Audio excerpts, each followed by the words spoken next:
오늘의 말씀, 레위기 22장 33절 말씀입니다.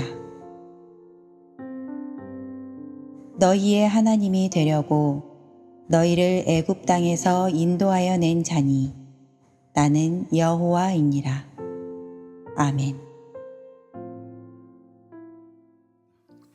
하나님께서는 우리의 예배를 기뻐하십니다. 우리의 예배를 통해 하나님께서는 우리를 만나주시고 또 우리를 복되게 하십니다.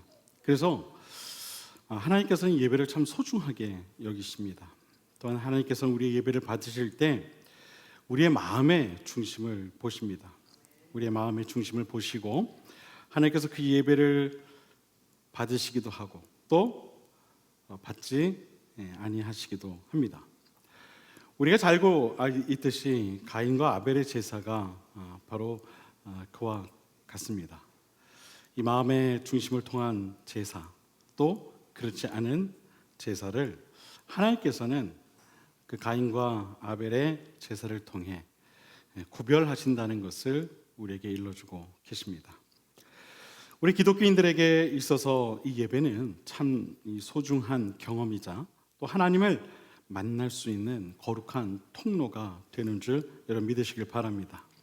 우리 예배를 통해 하나님의 음성을 듣기도 하고 또 예배를 통해 하나님께서 주시는 소망을 품고 또한 선포하기도 하며 하나님의 이름을 또 소리 높여 찬양하기도 합니다. 하지만 하나님께서는 이런 예배를 받으실 때에 우리에게 한 가지 요구하시는 것이 있습니다. 그것이 바로 거룩히 구별된 이 마음과 정성입니다. 예수님과 사마리아 여인과의 만남, 여러분 다들 잘 알고 계시죠? 그 만남을 통해 예수님께서 이 여인에게 하셨던 말씀이 있습니다. 요한복음 4장 22절 이하의 말씀을 보면 이런 말씀을 하시죠. 너희는 알지 못하는 것을 예배하고 우리는 아는 것을 예배하노니 이는 구원이 유대인에게서 남이라. 아버지께 참되게 예배하는 자들은 영과 진리로 예배할 때가 오나니 곧 이때라. 아버지께서는 자기에게 이렇게 예배하는 자들을 찾으시느니라. 하나님의 영이시니 예배하는 자가 무엇과 무엇으로 예배할지라고 말씀하고 계시죠? 영과 진리로 예배할지니라. 아멘. 현대인의 성경을 보면 이렇게 번역을 하고 있습니다. 아버지께 진정으로 예배하는 사람들이 영적인 진실한 예배를 드릴 때가 오는데 바로 이때이다. 아버지께서는 이렇게 예배하는 사람을 찾으신다. 영적인 진실한 예배. 이것은 구별된 신실한 자들만이 드릴 수 있는 예배입니다. 즉 거룩한 예배를 드리는 자들을 하나님께서는 찾고 계신다는 것이죠. 저는 오늘 이 자리에 함께한 저와 여러분 모두가 거룩히 예배하는 자들이 되어 하나님께서 기뻐 찾으시는 저와 여러분 모두가 될 수 있게 되기를 바랍니다. 그렇다면 우리가 거룩하고 진실된 예배를 어떻게 드릴 수 있을까? 인간은요, 환경의 지배를 받게 됩니다. 동의하시죠?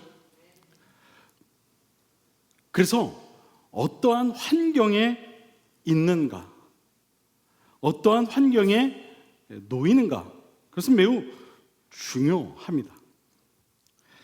우리가 하나님과 만나기 위한 최적의 환경에서 살아가고 있느냐가 이 거룩히 구별된 예배를 드리는 조건이 될 수 있다는 겁니다.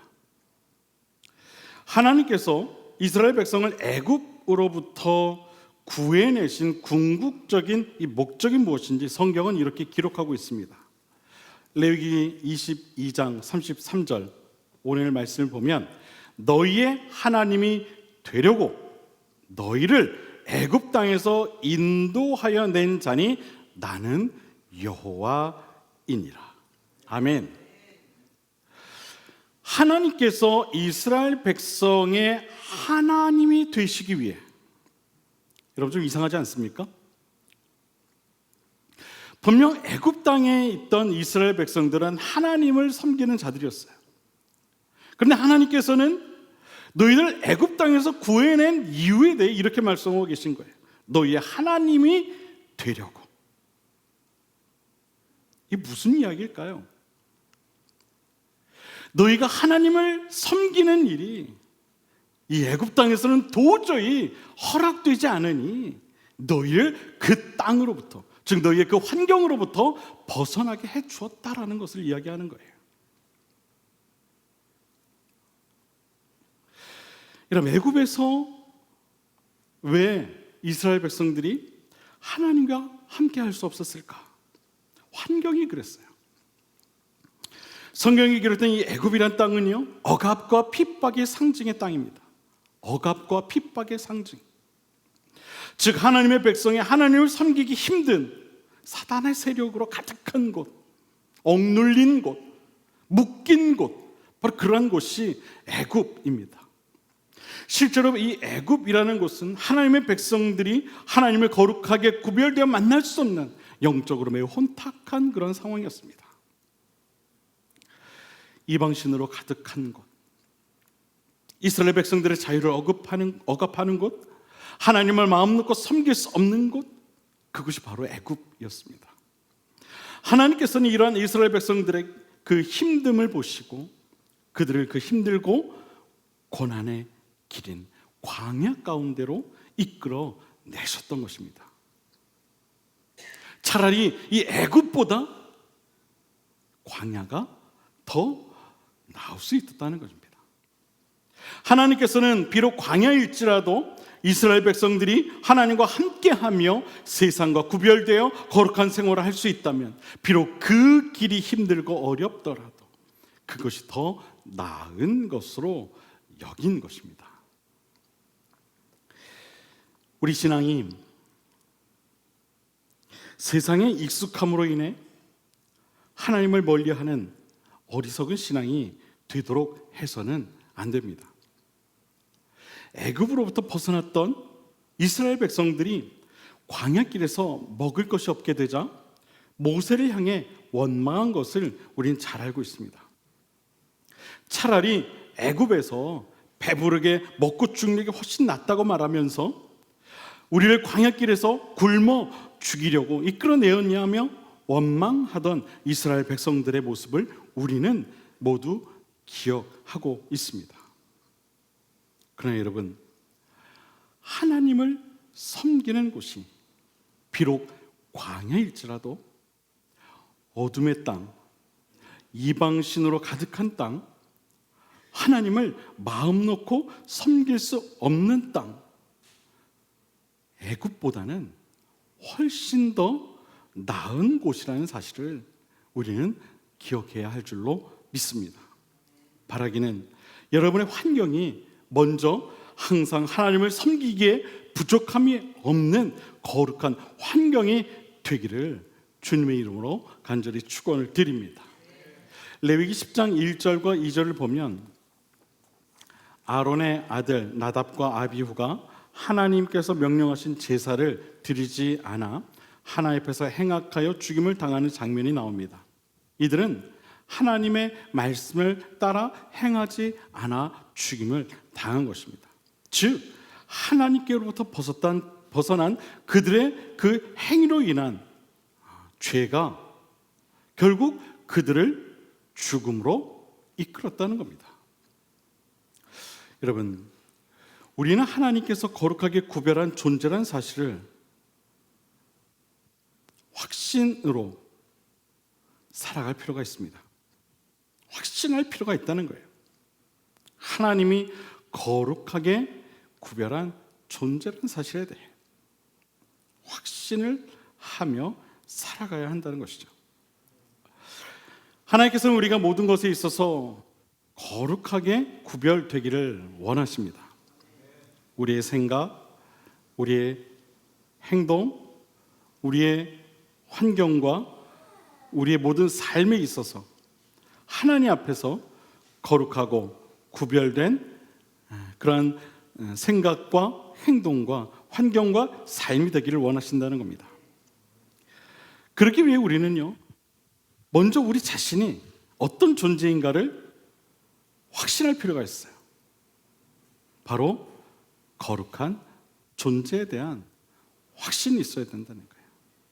이것을 우리 가슴에 새기고 살아갈 필요가 있다는 거예요.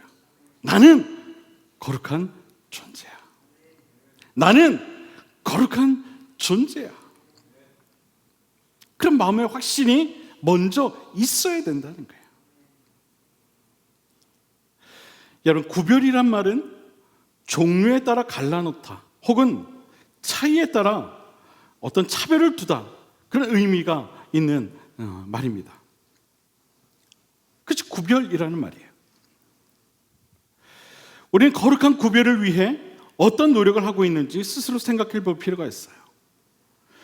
거룩한 구별이란 말은 하나님 말씀 안에서 우리 자신을 세속으로부터 구별해야 하는 것이고 죄로부터 구별되어야 하는 것입니다. 그것을 벗어나서는 안 되는 거예요. 우리의 삶 속에서 마음과 행동으로 구별하여 하나님께서 원하시고 기뻐하시는 삶을 살아가는 것, 이것이 바로 하나님께서 우리에게 요청하시는 구별된 거룩한 삶인 것입니다. 하나님께서는 이미 우리를 세상과 구별된 거룩한 하나님의 자녀로 부르셨습니다.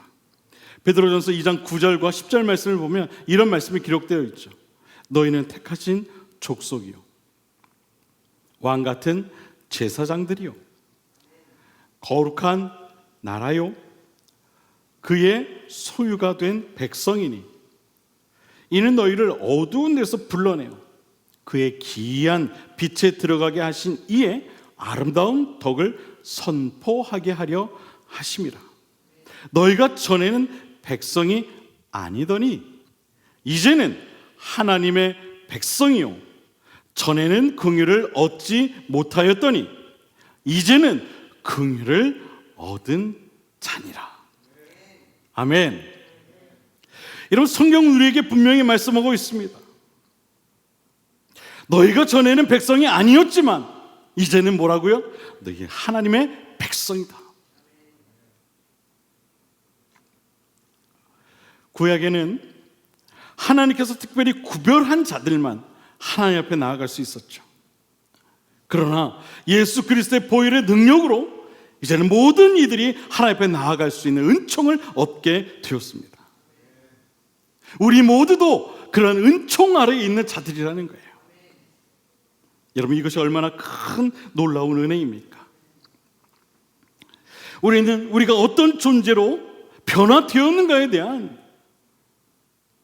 그런 확신이 그래서 있어야 된다는 거예요.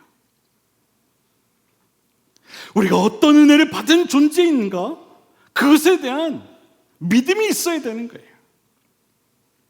여러분 하나님의 백성들이시죠? 여러분 거룩한 존재들이시죠? 그런 마음의 확신을 가지고 꼭 살아가실 수 있게 되길 바랍니다. 하나님의 그 자녀된 하나님의 백성에 대한 그런 마음의 확신을 가지고 살아가야 한다는 거예요.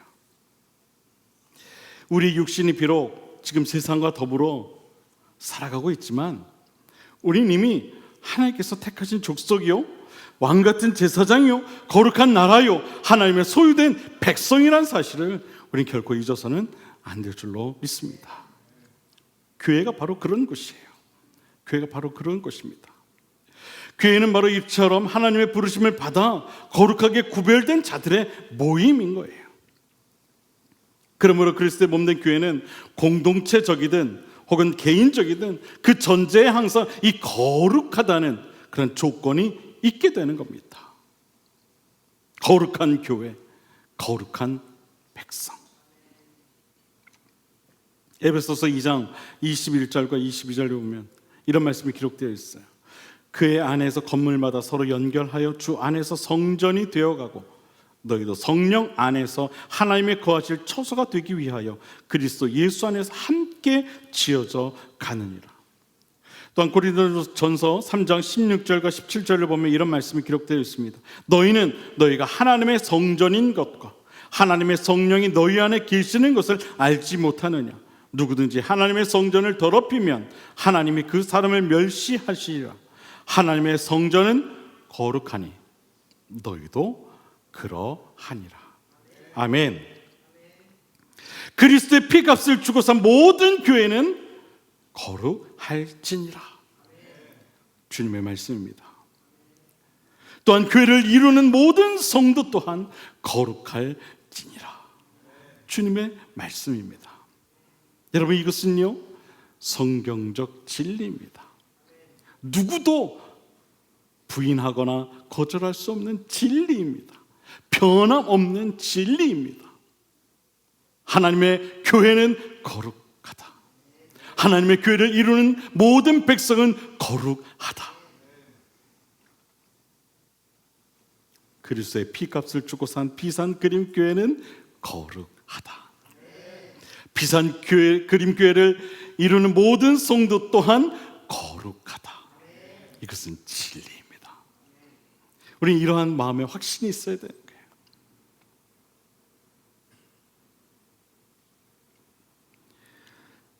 우리가 거룩한 존재라는 사실 결코 잊어서는 안 되는 거예요.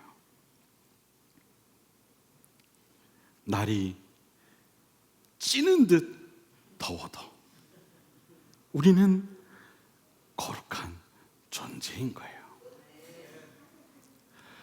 몸에서 땀이 뻘뻘 나도 우리는 거룩한 존재인 거예요.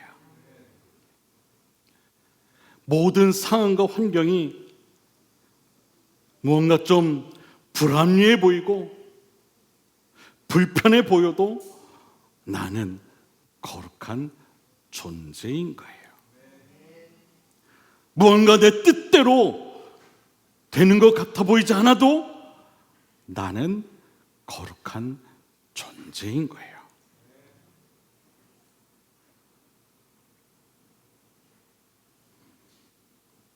베드로전서 1장 16절 말씀을 보면 기록되었을 때 내가 거룩하니 너희도 거룩할지어다 하셨느니라 말씀하고 계세요. 내가 거룩하니 너희도 거룩할지어다.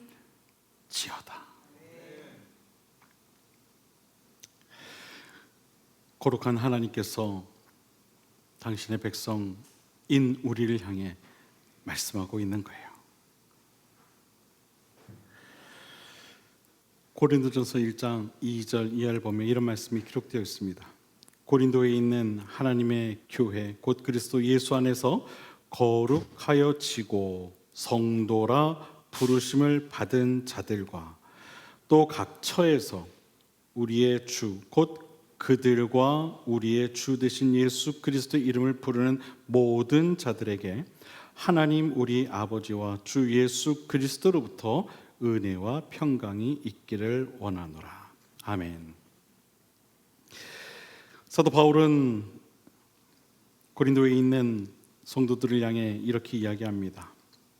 하나님의 교회 곧 그리스도 예수 안에서 거룩하여지고 성도라 부르심을 받은 자들, 성도라 부르심을 받은 자들. 성도, 우리가 교회에서 서로를 향해 부담 없이 호칭으로 사용하는 그런 단어이죠. 성도.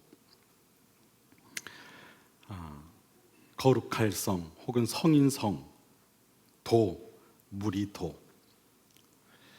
헬라어는 하기오스라고 하는 단어를 사용하는데 이 단어의 의미가 그렇습니다.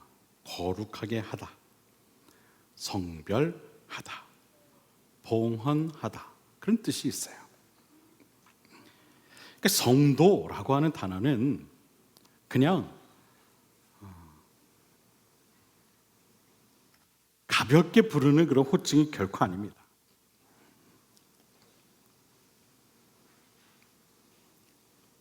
성도라는 단어는 그런 호칭이 아니라는 거예요.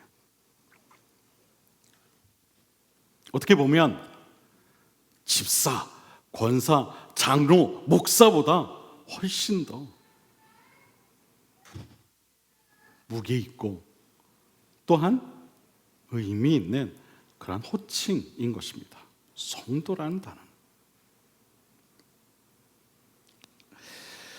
성도된 그리스도인의 삶은 죽든지 살든지 거룩한 산 제물이 되어야 합니다. 그것이 성도된 우리의 삶입니다. 성도의 삶은 오직 하나님 안에 그 근원이 있습니다. 즉 거룩하게 구별된 자란 확신을 가지고 하나님 안에서 그 근원을 찾아 떠나는 삶을 살아갈 필요가 있는 거예요. 그것이 성도의 삶인 거예요. 거룩한 자로 부르심을 받은 우리의 삶이 되어야 된다는 거예요. 사랑하는 여러분, 여러분은 거룩한 성도들이십니다. 여러분이 그리스도의 이름을 부르는 자가 된 그 순간부터 여러분은 이미 거룩한 성도가 된 것입니다. 그러므로 이제는 여러분이 죽든지 살든지 거룩한 자의 삶을 살아가야 하는 겁니다. 그 바탕에 하나님께서 여러분을 거룩한 자로 부르셨다는 이 마음의 확신이 먼저 있어야 하는 것입니다. 하나님의 그 거룩한 부르심을 잊지 않고 살아갈 때에 우리는 죽든지 살든지 그리스도를 위한 삶을 살아갈 수 있게 되는 것입니다. 바라기는 거룩한 부르심에 대한 확신을 가지고 살아갈 수 있는 그런 저와 여러분 모두가 될 수 있게 되기를 주님의 이름으로 간절히 부탁을 드립니다. 그래서 정말 여러분의 삶이 그런 성도의 삶에 합당한 정말 죽든지 살든지 그리스도를 위해 살아갈 수 있는 그런 저와 여러분의 삶이 될 수 있게 되기를 주님의 이름으로 간절히 축원을 드립니다. 그렇다면 이 거룩함을 어떻게 하면 잃지 않을 수 있을까? 거룩함에는 의로움과 순결이 함께 포함되어 있습니다. 하나님과 함께하는 생활을 떠나서 이 거룩을 찾는 것은 거룩 본래의 길에서 벗어나 방황하는 것과 마찬가지입니다. 하나님을 떠나서는 거룩이란 없습니다. 늘 하나님과 함께 하는 것이 곧 거룩의 시작인 것입니다. 하나님과 연결된 모든 것들은 그래서 거룩할 수 있는 것이죠. 시간도 공간도 하나님과 연결될 때 거룩하게 되는 것입니다. 우리가 예배를 거룩한 시간으로 구별합니다. 그리고 예배를 드리는 공간도 거룩한 곳, 거룩한 장소로 또한 우리가 구별을 하죠. 이것은 시간과 공간 자체가 거룩한 것이 아닙니다. 하나님께서 연결되어진 시간과 공간이기 때문에 거룩할 수 있는 것이죠. 모세가 가시떨기나무 앞에서 하나님의 임재를 경험합니다. 그때 하나님께서 그를 향해 이렇게 말씀하시죠. 내가 선 곳은 거룩한 땅이니 내 발에서 신을 벗어라. 하나님께서 계시기 때문에 모세가 선 땅이 거룩한 곳으로 바뀐 것처럼 우리가 하나님을 예배하는 이 순간과 장소 또한 거룩한 시간과 장소로 변하게 되는 것입니다. 그러므로 우리는 매 주일마다 그냥 예배의 자리에 나와서는 안 됩니다. 예배하는 지금 이 시간, 이 장소에 하나님께서 나와 함께 하실 것을 간절히 바라는 마음으로 이 예배의 자리에 나와야 하는 것입니다. 그럴 때에 그곳에 임재하신 하나님과 함께 연결되어진 우리가 비로소 거룩한 하나님의 자녀로 설 수 있게 되는 것입니다. 시편 99편 9절에 보면 이런 말씀이 기록되어 있습니다. 너희는 여호와 우리 하나님을 높이고 그 성산에서 예배할지어다. 여호와 우리 하나님은 거룩하심이로다. 아멘. 여러분, 거룩이란 말은 과거나 지금이나 우리 모두가 회복해야 할 단어인 줄로 믿습니다. 거룩은 세속과 구별되다, 정결하다, 깨끗하다, 그런 의미가 있는 단어입니다. 거룩한 백성은 바로 세속과 구별된 백성, 정결한 백성, 깨끗한 백성을 말합니다. 하나님께서 택한 백성은 이처럼 거룩한 백성이어야 합니다. 또한 하나님께서 우리를 거룩한 백성으로 삼으셨다면 우리 자신을 세상으로부터 스스로 절제시키며 지켜 나아가야 할 거룩한 책임이 있게 되는 것입니다. 지금 우리가 살고 있는 세상은 어찌 보면 과거 구약 시대보다 더 혼탁해서 우리가 하지 말아야 할 것들이 훨씬 더 많이 있고, 또 먹고 싶은 것, 쓰고 싶은 것, 또 하고 싶은 것이 도처에 쌓여 있는 것이 사실입니다. 영적으로는 더 혼탁한 세상이라는 거예요. 물론 성경은 우리에게 구체적으로 현재 오늘날 우리가 하지 말아야 할 것들을 기록하고 있지는 않습니다. 하지만 과거나 오늘이나 우리가 해야 할 것을 가르쳐 주고 있습니다. 그것은 바로 하나님을 더욱 가까이 하라는 것입니다. 오늘 본문은 말합니다. 너희의 하나님이 되려고, 너희의 하나님이 되려고 너희를 애굽 땅에서 인도하여 낸 자니 나는 여호와이니라. 아멘. 저는 이 말씀이 현재 오늘을 살아가고 있는 우리 삶의 기준이 되는 말씀이 되어야 할 줄로 믿습니다. 이러한 신앙의 기준이 분명할 때에 하나님의 거룩한 백성으로 살아가는데 하지 말아야 할 것들에 대한 분명한 기준이 생기리라 믿습니다. 그리고 오늘날 우리가 하나님을 가까이 하는데 필요하지 않은 것, 그리고 하나님의 거룩한 백성에게 필요하지 않은 것을 멀리해야 한다는 사실을 깨닫게 될 줄로 믿습니다. 우리 본문은 우리에게 말합니다. 너희의 하나님이 되려고 너희를 애굽에서 구해내었다. 나는 너희의 하나님이다. 우리가 살아가며 거룩함을 잃지 않을 때, 거룩한 삶을 통해 하나님을 가까이 하는 삶을 살아갈 때, 그래서 하나님 말씀에 합당한 사람으로 살아갈 수 있게 될 때, 우린 비로소 하나님을 예배하는 자로 부족함이 없는 자가 될 수 있다는 사실을 여러분 꼭 믿으시기를 바랍니다. 거룩한 자로 늘 살아가는 저와 여러분 모두가 되기를 바랍니다. 기도하겠습니다.